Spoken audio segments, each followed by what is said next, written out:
Manhattan Stardust, Chapter 1, Hurricane Sabrina. Last night at headquarters, it was a cool spring evening, so Miranda, Jennifer, and I could leave the windows overlooking Central Park open without fear of mosquitoes, and there was a pretty big dollop of moonlight to enhance the proceedings. I'm not sure if it was the near sundering of our connection over the previous few months, or the spectacular night, but I can say that one man's lost horizon is another paradise regained. That goes for women, too, judging by their diabolically beatific smiles when we finally got the courage to think about getting out of bed and facing what was left of the afternoon. But then a funny thing happened.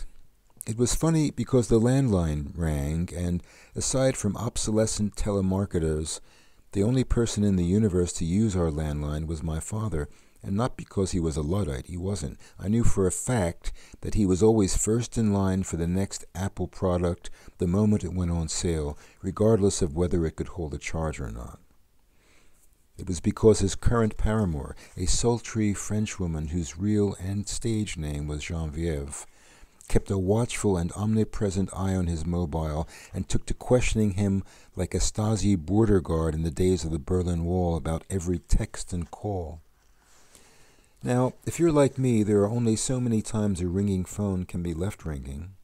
And if you're like me and notice that the ringer causing the racket has decided to skip past the part about leaving a message and start ringing all over again, multiple times, the inevitable becomes impossible to resist. I picked up the receiver with no little trepidation, and no little in this case meant a hell of a lot because Dad, a criminal defense lawyer who sported a ponytail, had the paunch but not the height of a sumo wrestler, and a newly acquired gold earring to divert the eye from an expansive and shiny pate when he wasn't wearing a beret. Where was I? Oh, yes, because Dad only called when he wanted something from me.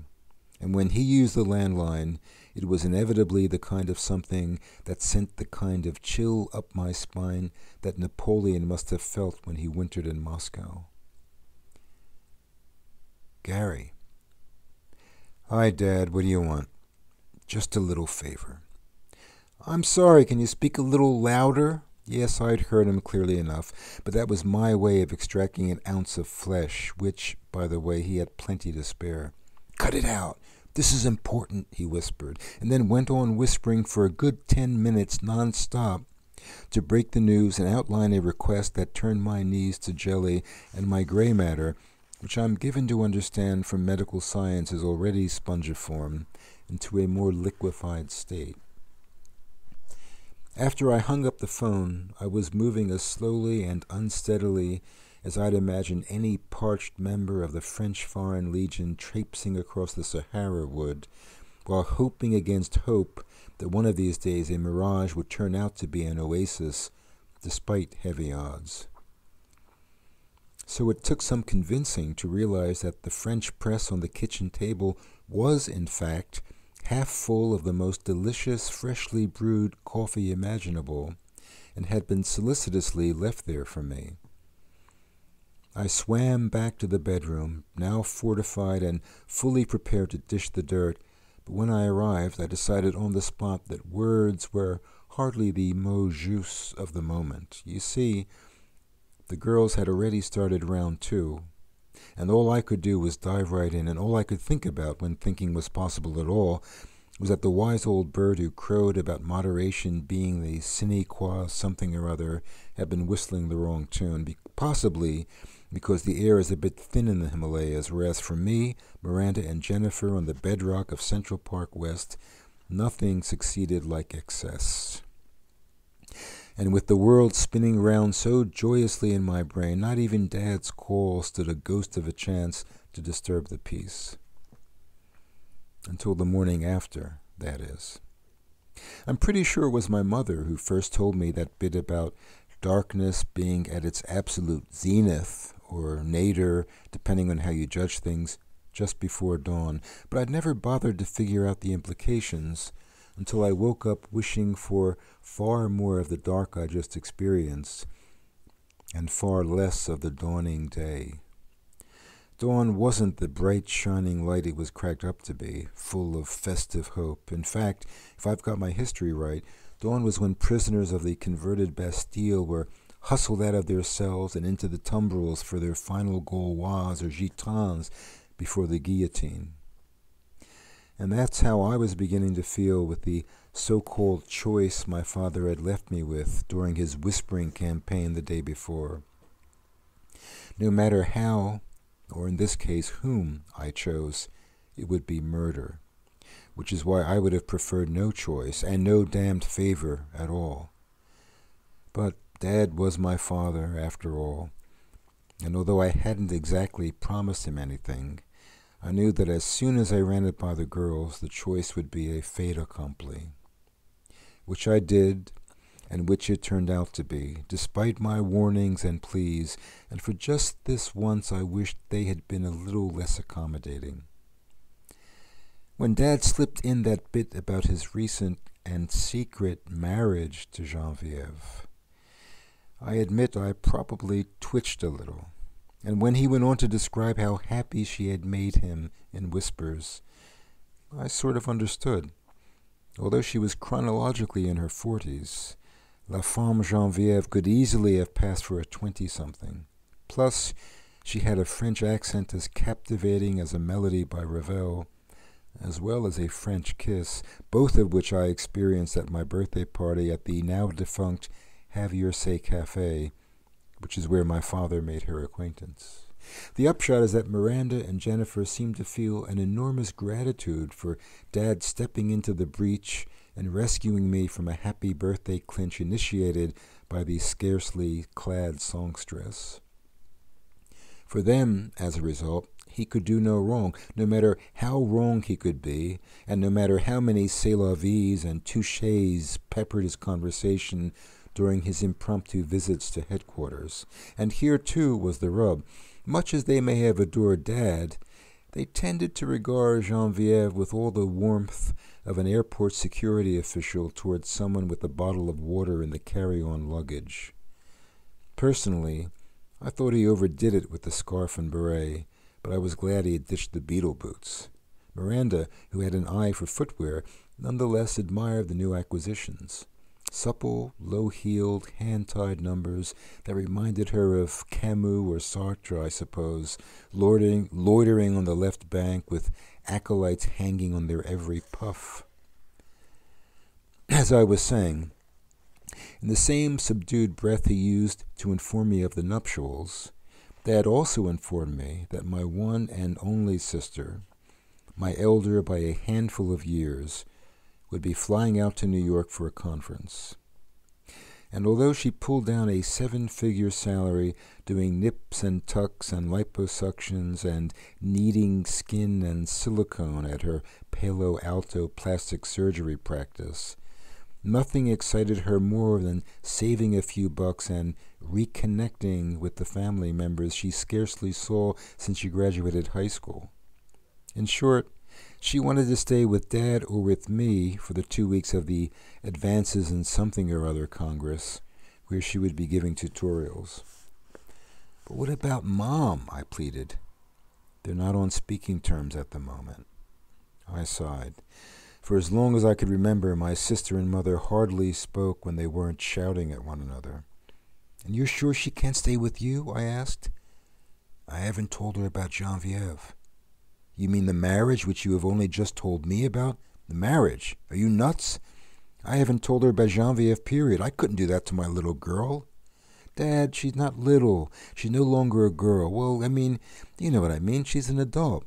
That's not the point, Dad whispered testily. Well, what exactly is the point?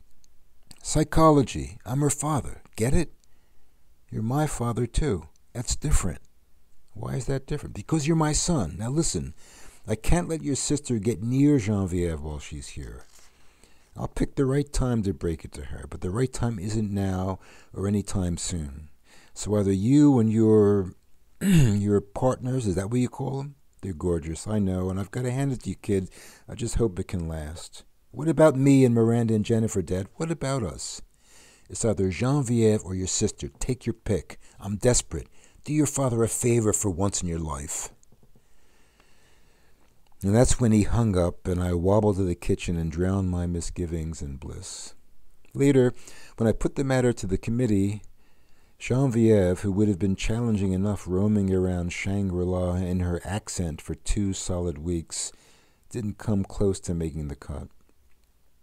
Jennifer and Miranda, far from perceiving the peril which my sister would bring, were incredulously brimful of an innocent kind of joy, and could hardly contain their delight with the opportunity to get to know her, an opportunity, so they said, to show me how much I meant to them. "But you've already been showing me that, and believe me, I appreciate it." "That's not the point, Gary," said Miranda. "No, what exactly is the point? Was I repeating myself, or was it déjà vu all over again?" "Psychology," chimed in Jennifer. "If we didn't know you better, we'd think you were ashamed of us," said Miranda with the trace of a pout. And at that my heart softened a bit, and we started throwing the L word around like confetti after a Super Bowl victory. They bucked me up and had me thinking that maybe, just maybe, we'd survive this thing after all. Nonetheless, when dawn came round again, not even the restful sanctuary of spreadsheets, columns, and tidily arranged digits at work could raise out the troubles of a brain where clouds were gathering like battalions. I sighed countless times, which for an accountant is way out of character. That's how shaken I was. They say, and to be honest, I'm not exactly sure who they are, but it seems pretty well accepted nowadays that a storm can be set in motion by, say, the casual decisions of a butterfly halfway round the world. So I'll start with the butterfly part of things to explain my sister's effect. I have no idea why my parents chose to name their firstborn and only planned child Sabrina, but knowing what I know, it may have had something to do with old movies, because when they got along, my parents that is, they raved about art house films and the superiority of black and white, which, come to think of it, I must have inherited, the black and white bit, because that's what I admire most about my line of work. Accounting is the one area of life where things are exactly just what they seem, and it's all there in black and white.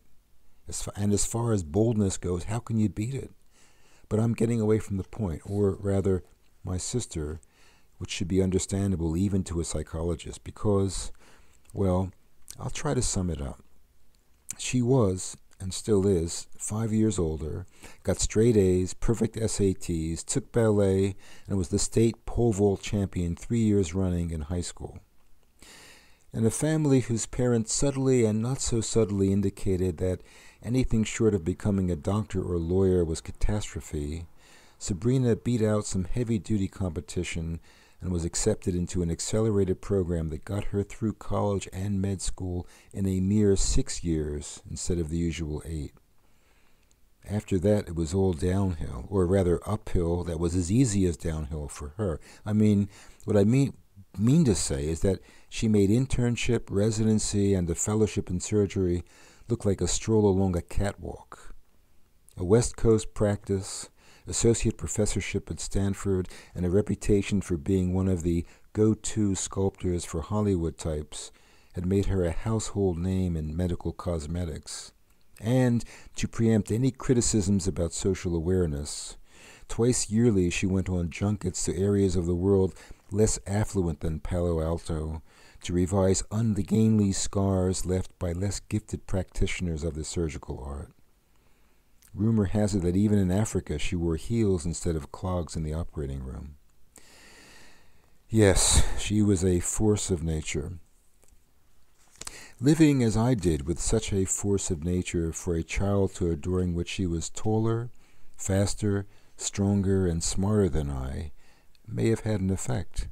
At least that's what Doreen, an ex who thought that for sheer unbridled excitement, dredging up anything from the past made mountaineering look quaint, told me. Many times, in fact, along with lots of other revelations about my feelings towards her and my parents, which, in Doreen's words, were too Horrid, horrifying, and horrible for me to know about. But if I don't know about them, I said to her, how do I know I have them? Trust me, Doreen replied, on her way to one of her daily sessions with a goateed therapist who wore mock turtleneck sweaters and tasseled loafers and spoke with an accent straight out of black and white World War II movies, and which is definitely not French, Italian, Japanese, British, Russian, or American. Thankfully, I didn't trust Doreen, but I did think that Sabrina, or actually Sabrina's boyfriends, had something to do with my choice of profession, aside from the fact that I simply wasn't smart enough, as Sabrina took care to remind me frequently, to enter the legal or medical professions. You might suppose that Sabrina's braininess and laser-like ambition would have worked against her romantic life as a teenager. Au contraire. There seemed to be no end to the stream of lapdogs salivating for her leash and collar, and they seemed to change just about every week. Hey, I think Doreen might be grudgingly impressed to know that even I was beginning to connect an interest in counting and, later, accounting with the number of boyfriends Sabrina strung along and the number of pats on the head I got during courtship rituals. Some of them played catch with me, a clever ruse designed to ingratiate themselves into the Ice Maiden's heart by bonding with her little brother, or so they thought. It never worked, and eventually I lost count. Honest. But by the time she went off to college, at least I developed a pretty good curveball. The last time I had seen Sabrina was on one of her lightning visits en route to yet another conference or congress or seminar and a jaunt to post-Belgian Congo. Then, in a scant hour or so, using force majeure, if that's the expression I want, she had me questioning the damn good thing I'd had going with Miranda and Jennifer, and getting tangled up in French via the person of Geneviève in a way that nearly brought down the house. I shudder to recall, but I learned a lesson because that was the one and possibly the only time Sabrina had been dead wrong, as far as I knew, about anything. Nevertheless, chink or no chink in the armor, the prospect of a 2-week in-house residence at Shangri-La that would be further complicated by Dad's determination to keep Geneviève completely and utterly out of Sabrina's sight had me bracing for the tempest, a genuine, non-theatrical one, by the way. There were no uncertainties. It was a black and white affair, and the only real question was just how much damage, vertical, lateral, or collateral, would be left in Hurricane Sabrina's wake, no matter how many hatches were battened down before she arrived.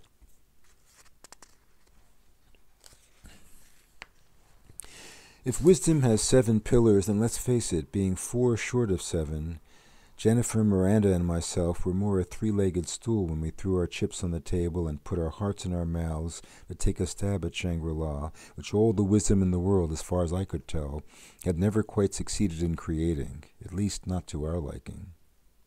Because the thing about these makeshift utopias and dales of Arcady and paradises lost and found was that, once established, they turned out to be pretty much of a bore.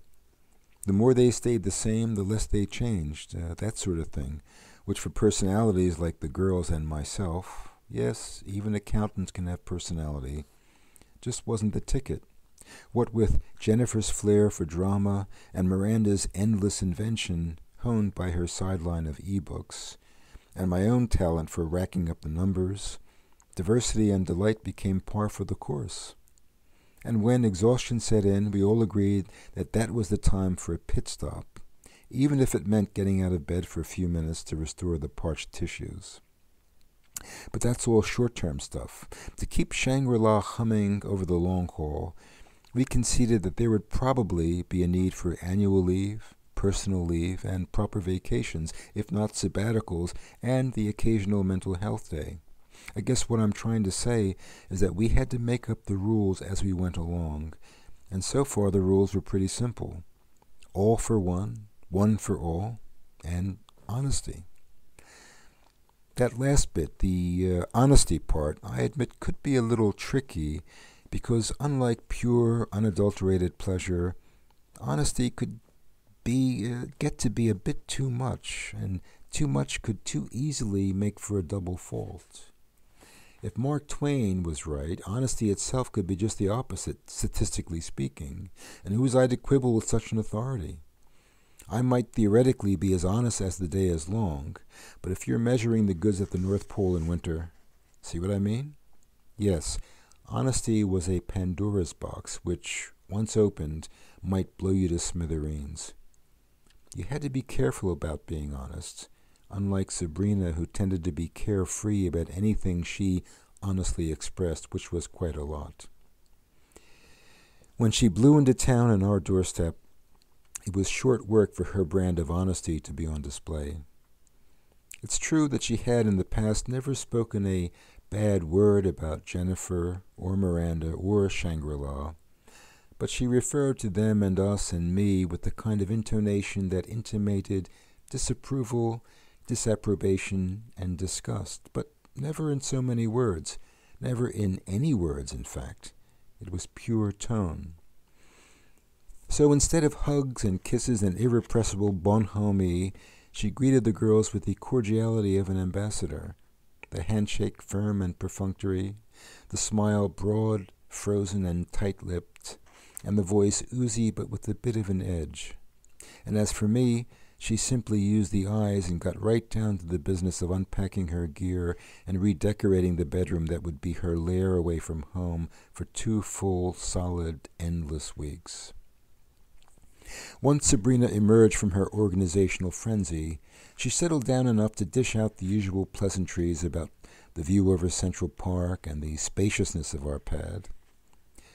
Miranda and Jennifer smiled unremittingly, and little by little, such active benevolence chipped away at the crust, and when my sister got a glimpse of the Italian footwear in the spare bedroom, I could see she began to be impressed.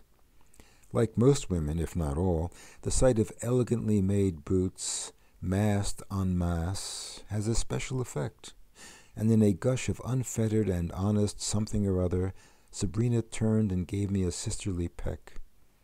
"Thanks for giving up your room to your big sister." "Oh," I replied sheepishly, "no problem." "It takes a big little brother to sleep on a sofa for such a long time," she added. I blushed. And thankfully dinner began and she could launch into a press release about her career, life on the West Coast with the new Aston Martin, the conference on labiaplasty at the Waldorf, and the various humanitarian missions planned for the upcoming millennium, while Miranda and Jennifer, bless them, just kept on smiling. But let me get back to honesty for a moment, and truth, and the moment of truth that would soon be arriving at bedtime to test the pillars of Shangri-La. Truth and honesty had, I admit, a lot in common, much of the time. And I've often thought about moments of truth, which are really moments of indecision in disguise. I've had my share of them, and in most cases I simply surrendered to fate, like the time when Geneviève sang Happy Birthday to me in French at the Have Your Say Cafe, and I just stood there on stage smiling in response, undecided about whether a thank you kiss was in order, which left me wide open for Geneviève to take matters into her own fateful hands and lips. So as we were standing around saying our goodbyes for the night, I found myself in the crosshairs of 3 pairs of eyes, questioning eyes, wondering eyes, even daring eyes, each of them. And I was determined for once in my life to stand up to my big sister. Determination, however, was one thing, and action another, as any garden variety Hamlet could tell you. Besides, all that determination required quite a bit of thought, so I simply stood there thinking about how determined I was to be honest with Sabrina. And then I started to sweat. Fortunately, Jennifer and Miranda descended like fates, took me by the arms, and led me firmly and honestly into our shared bedroom, in full view of Sabrina's now quite open-mouthed but silent, semi-smiling response. Despite the fact that there was a healthy distance between sleeping quarters and several walls separating Sabrina from us, I was too nervous to do anything but fall quickly and deeply asleep within the girl's protective arms. Miranda and Jennifer must have been far more relaxed, because when I woke up in the wee small hours, they were side by side, and whoever was upside down I couldn't tell, but I was on the outs. So this time I threw caution and thinking to the winds and reclaimed my rightful place smack in the middle of honesty and truth, and it all turned out to be one hell of a dark and perfectly stormy night. It wasn't easy facing Sabrina over the breakfast table, but not for the obvious reasons. It wasn't easy because she wasn't there. Judging by the running shoes and lycra by her chair, the immaculately remade bed in her room, and the meticulously washed utensils in the kitchen, she'd already sprinted around the Central Park Reservoir several times and was no doubt now hoofing it to her seminar at the ungodly hour of 7. But she left me a note. "You're a real piece of work, Gary. What's Dad's take? S. P.S. Conference dinner tonight. See you after 9. Give the harem my regards." It could have been worse. Dinner at headquarters, sans sister, was a fairly easy affair, but I was dumbfounded by the girl's reaction to Sabrina. "She's very sweet," said Miranda. "And very cool," said Jennifer. "Who?" "Sabrina." "You've got to be kidding." "Look, honey," said Jennifer, "I think I know a cool chick when I see one. And a sexy one, too. You never told us your sister was such a looker." "Cut it out. She's my sister." "We're just stating the obvious," said Miranda. "What are you so worried about?" said Jennifer. "She's got such a heart," added Miranda. And then I had to pinch myself, not to see whether I was dreaming, but to wonder whether all that commitment to honesty was worth it, if the girls could be so blatantly turn the known world topsy-turvy on me. I was even more shocked to discover that Sabrina did nothing to dissuade them from their convictions. After 1.5 glasses of fancy white wine, Sabrina became, well, normal, I guess, and definitely different, and this time before bed there were hugs and kisses for the girls, and even a wink from me. A wink. She had never winked at me before in my life. Winks were something I got from my dad, my boss Bernie, Mr. Ptolomeo of Shapiro, Hartman, Isaacs, Ptolomeo, and Epstein in Philadelphia, and the card sharks playing a shell game on 42nd Street. And the next night and the night after that, it was more of the same. Maybe all my experience and intuition just didn't add up to as much as I thought they did. The girls, for their part, were full of "I told you so's," especially after Sabrina, with cosmetic expertise, declared them to be so perfect, each in their uniquely different ways, of course, that she would absolutely and definitively advise against any sort of plastic surgery anywhere for them, no matter what anyone else might say. And that anyone else wasn't me, because that's what I've always thought all along, despite the occasional gripes from Miranda and Jennifer in their moments of weakness. Anyway, I could see that my sister's second opinion had given them a bit of a glow, though I found myself wondering just how far her professional assessment had actually gone.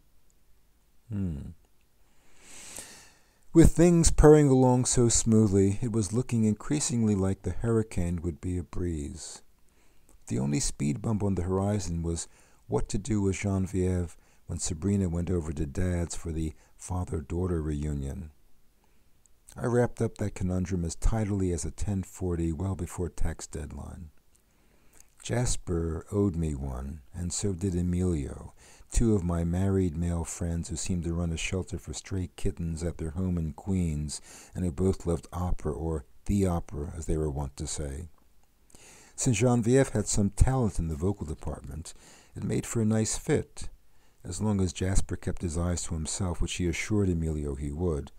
So they invited her to the Met, while Dad made the coast clear for Sabrina, and Genevieve's not-so-happiness at her concealment was converted to joy after an evening of bloodthirsty French singing in Carmen. So far, so good, and so good I was almost beginning to get worried. In short order, Hurricane Sabrina would be a weatherman's worst nightmare, one big fat dud of a false alarm, which was perfectly fine with me. On the day before Sabrina's departure, she invited me to pick her up at the Surgeon's Carnival for lunch, and I decided to show my thanks for such relief with a large box of Godiva's finest. I had never been to a medical gathering before, and the first thing that struck the eye was the advertising. The names of drugs were hung from banners and plastered over every piece of unexposed wall space, including the men's room stalls. Naturally, I couldn't speak for the women's facilities. They were everywhere, and it was impossible to walk a step without someone shoving a pen into your hand to rub the names in, followed by a smile in your face. Which leads me to the second thing. The folks hustling the pharmaceuticals were uncommonly fetching. I'd never seen so many busty, leggy, cheery blondes in one place in my life outside of a Radio City Music Hall review. And I began to understand why surgical types interrupted their lucrative practices several times a year to attend these drug fests in droves. After I had pocketed my 15th writing implement, none of which, by the way, were the number 2 pencils I hankered for, I spied Sabrina shaking off a dozen admiring suits who had followed her out of the main ballroom, and she quickly whisked me round the corner to a small restaurant where I quickly whipped out the gift of chocolates. She didn't exactly ignore them, but let's just say she casually set them aside in favor of leaning towards me over our table and smiling the older sister smile of my childhood. "Gary," she said, dripping with sisterly concern, "can I be honest with you?" I flinched, and she went in for the kill with what I guess was surgical precision, a ton of it. "I don't want to try to tell you how to live your life, but those 2 witches have their claws in you so deep you can't even see straight. What are you doing with yourself? Why are you letting them do what they're doing to you? What are you doing to them? What's your ambition? Where's their ambition?" I told them both in the spirit of honesty. Honesty, Gary, do you get me? That they should be striving for something more. Jennifer could be in film, and Miranda should be in somebody's violin section, and you could at least look for a promotion at that outfit of yours. But the 3 of you living the way you do... By now the knuckles around her butter knife had turned white. When I finally rediscovered my tongue, what came out was much more high-pitched than I'd have liked, but it was clear. "We're happy, the 3 of us," I squeaked. "That's what you think." "I know that's what we think. And that's the problem, Gary." And there was a long silence during which she ordered for both of us before piping up again. "Do you know about Plato's Cave? That club on 23rd Street? I thought it was ancient history." "No, you, and here she bit her tongue, "you unambitious ignoramus, the Republic, Plato, Socrates." "Philosophy? I'll cut to the chase, little brother. You're so blind you don't even know you're blind. You think your slavery is freedom. You're being henpecked from both sides. Look at yourself. You don't even have a car." "But I don't want a car, at least not in Manhattan. Where would I park it? I can walk to work." "That's what I mean." "What do you mean that's what you mean?" And just then, a very attractive blonde materialized from out of nowhere, smiled at me as if I'd been expecting her, and Sabrina was suddenly all sweetness and light. "Gary, let me introduce Svetlana. Svetlana, my brother Gary." I rose and gave Svetlana my hand, and she did something I can't put into words because I melted back into my seat. "Sabrina's told me so much about you," she said, "except she forgot to mention how cute you were. Oh, have I said something wrong?" And Svetlana laughed, and Sabrina grinned, and I began to grin again before I said my "how do you do." "Right now I'm doing just fine," Svetlana replied, winking. And before long, Sabrina had excused herself and disappeared into the bowels of the Waldorf. And Svetlana and I were sharing a few drinks, and I was learning all about pharmaceuticals, including the ones that made manly men more manly. And by the way, she added, she had some free samples in her room at the hotel if I'd be chivalrous enough to escort her there. And I was, and Believe me, the pills weren't necessary. Back home at the dinner table, Sabrina was incandescent and the girls were beaming, and I was drifting back to the afternoon helplessly until I roused myself, cut into my sister's dissertation on excellence and striving and film and music, which Jennifer and Miranda were lapping up, and asked to have a word before she retired. In her thankfully soon-to-be vacated bedroom, I spent over an hour because one word led to another and another and another until Sabrina concluded the exchange by hissing at me. Think about Circe. No, think about Circe squared. When I finally dropped into bed, Jennifer asked what was up, and I honestly answered nothing, which Miranda and she quite easily confirmed. The hurricane had hit full force. I was utterly and thoroughly spent, or so I thought. There was no earthly explanation for what started to happen, because it should have been physically, mentally, emotionally, and morally. Where did that come from? Impossible. But soon I was marveling at the power of two. Sabrina calls it sorcery.